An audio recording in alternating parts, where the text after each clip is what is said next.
ሰላም ሰላም ሰላም ሰላም ሰላም እግዚአብሔር ከሁላችን ጋር ይሁን። ሰላም እግዚአብሔር ምስ ኩላትና ይሁን። ከመይ ውዕልኩም ደሓን ደቀኒኹም ከመይ ኣለኹም? ካብ ሱዳን ምጭናዕ ክንሪአኩም ከመይ ኣለኹም? ሕጂ ተሲዕና እዋይ ከመይ ኣለኹም? ደረን ደረን ደረን ደረን ደረን ደረን ደረራራ ላላ ላላላላላላላላ ازيكم كيفنكم ازيكم كيفنكم انا ما شفناكم ترررن كومو ستاي وقت مجمرتا توخ نصلي سبات ኩናት ንጸልእ ሰባት ናይ ኩናት ኣምር ኩናት ማለት እንታይ ማለት እዩ? ሰላም ማለት እንታይ ማለት እዩ? ኩሉ ሰብ ቅድሚ ኩናትን ድሕሪ ኩናትን ይመሃሉ።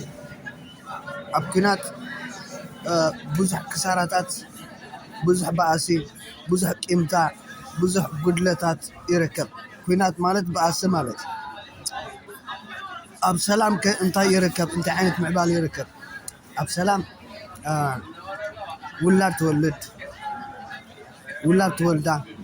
ትወልዳ እወ ዝተባእሱ ከይተባእሱ ከለዉ ሰላም ገይሮም ኣብ መንገዲ እንዳኸዱ ኣሕዋት ኣሓት ኣዝማድ ቤተሰብ ብምልኦም ኣፍታ ቅድስቲ ቤተ ክርስቲያን እዛ መሬት ስለ ዝተቐደሰት ቅድስቲ ቤተ ክርስቲያን ንሰርሕ። ቅድስቲ ቤተ ክርስቲያን ካብ ማህፀን ጓል ተንስተይቲ እዩ። ማህፀን ጓል ተንስተይቲ ቅድስቲ ቤተ ክርስቲያን እያ። ትፈልጡ ዲኹም እዚ? ጓል ተንስተይቲ እንታይ ከም ትወልድ ጓል ተንስተይቲ ብሩኻ ትውልድ። ቅድስቲ መሬት ስለ ዝኾነት ቅድስቲ ማህፀን ናይ ጓል ተንስተይቲ ቤተ ክርስቲያን ይበሃል። ታቦት ተሸኪማ ይበሃል። ጓል ተንስተይቲ ታቦት ተሸኪማ ክትበሃል እንኮላ ካብ ደቂ ኣንስትዮ ከም ዘይተወለዱ ንደቂ ኣንስትዮ ሃርሙ፣ ንደቂ ተባዕትዮ ሃርሙ፣ ነቦታት ይፀርፉ፣ ብዙሕ ነገራት ይገብሩ። ናይ ኩናትን ናይ ሰላምን ኣምር ዘይብሎምን ታሪክ ዘየንብቡን እንታይ ከም ዝነበረ ናይ ቀደም ኣብዚ ናይ ቀዳማይ ውግእ ዓለም ድሕሪ እውን ካልኣይ ውግእ ዓለም ድሕሪ ሳልሳይ ውግእ ዓለም መፅኡ እዚ ሰባት ክውለዱ ከለዉ ይፀሓፍ ቤን ሰዓት ቤነይቲ መዓልቲ ተወሊዶም ይፀሓፍ።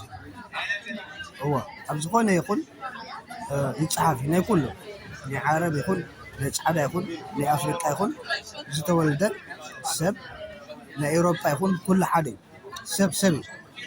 በዚ ኣብ ኤውሮጳ ዘሎ ኣብ ኣፍሪቃ ዘሎን ሓደ እዩ። ሕብረተሰብ ምዃኑ ብቋንቋ ይፈላለ እምበር ሓደ ሕብረተሰብ ምዃኑ ክትፈልጡ ኣለኩም። ኣብ ኤስያ እውን ከምኡ ሰላም ካብ ሰላም ብዙሕ ነገራት ስለ ዝርከብ ሰይጣን ሰላም ኣይፈቱን እዩ።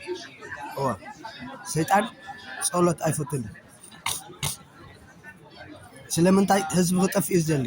እግዚኣብሔር ነዛ መሬት ምስ ቀደሳ ኣብ ምድሪ ሰላም ንኽግበር ብዙሕ ፃዕሪ ይግበር። ናይ ሃይማኖት መራሕቲ ሃይማኖት፣ ካልኦት ኣቦታት፣ ተቓለስቲ፣ ወታደራት፣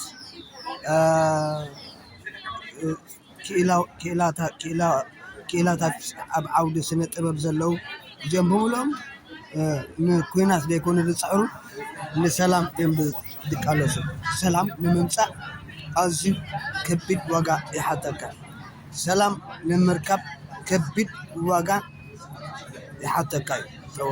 ካብ ማህፀን ቅድስቲ ቤተ ክርስቲያን እንብላ ጓል ተንስተይቲ ቅድስቲ ቤተ ክርስቲያን እንብላ ካብ ሰበይቲ ካብ ቅድስቲ ድንግል ማርያም ክውለድ ከሎ ክርስቶስ